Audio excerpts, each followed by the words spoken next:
Gotcha. So this is kind of like a little advice question here for someone who wants to start brewing channel, but feels like the space is just a little too overcrowded. What kind of advice would you get them, and how should they start? I don't think I think they should just go for it. I think that there's never enough. I mean, I know when I was starting out, I was just like reaching out to like everybody else that was also starting, even channels that were bigger than me, and everybody was so like welcoming. When I started, I reached out to CH from Homebrew Mm, for Life. mhm. He was like, "Come on down to San Diego, let's hang out." Like, I feel like the community around homebrewing is very like positive and welcoming, and there's always room for more. And I would just say, like, whatever you do, just bring your own spin to it. Just try and make something that that you're interested in, and kind of tell your story through homebrewing. And I think you'll do well. I love Yeah. that answer. So you brought up community, so let's kind of jump into your community that you have. Besides YouTube, you also have a Discord Yeah. community called like the Brew Show, which I'm a member as well. Nice. Yeah, I think it's really cool.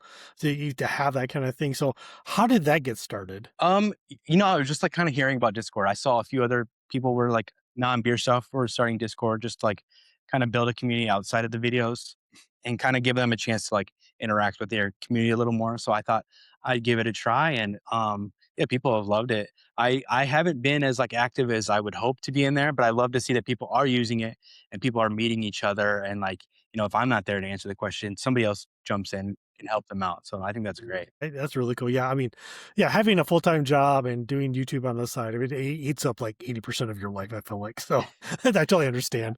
Because I thought Yeah, about yeah. doing like a Discord channel as well too, but I just don't have the time to really give it the dedication that it would need, right? So maybe in the future I may start something like that up, and I think it was kind of cool. But Yeah. I was kind of curious about correct me if I'm wrong. I believe I read on the form like you don't belong to a homebrew club. Is there a reason behind it, or is it just time? Or It's probably just time, I would say. There are a few here in San Diego. I've actually met quite a few people that are in homebrew clubs. There's one in San Diego called Quaff, which is a pretty big one. And I just haven't found the time to go. I would love to go.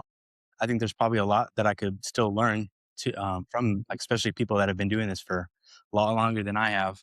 But I just haven't. I feel maybe also partially because there is such a strong community on like Discord or on the YouTube channel that I feel like I have kind of like a homebrew club in some ways, but I would love to like, get more of that in-person interaction too. So I'm not like opposed to homebrew clubs. I just haven't made the jump to one. yeah, so Yeah. they're fun. I actually belong to two in this general region.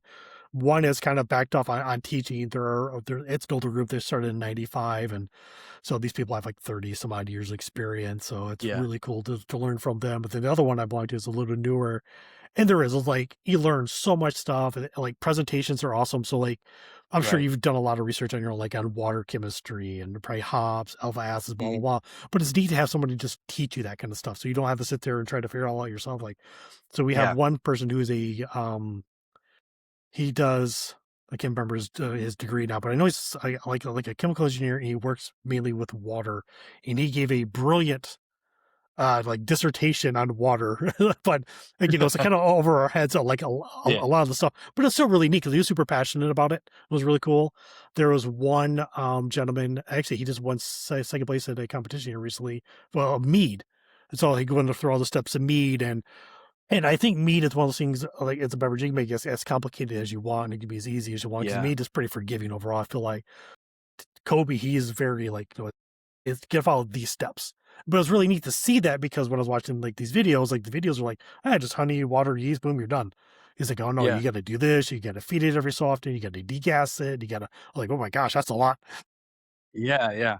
Well, that's the benefit of having homebrew club is you have like direct access to these people to like ask them like questions. Like I'll like, probably message somebody on like Instagram, be like, what am I doing wrong here? Message apartment brewer. He knows what's going on.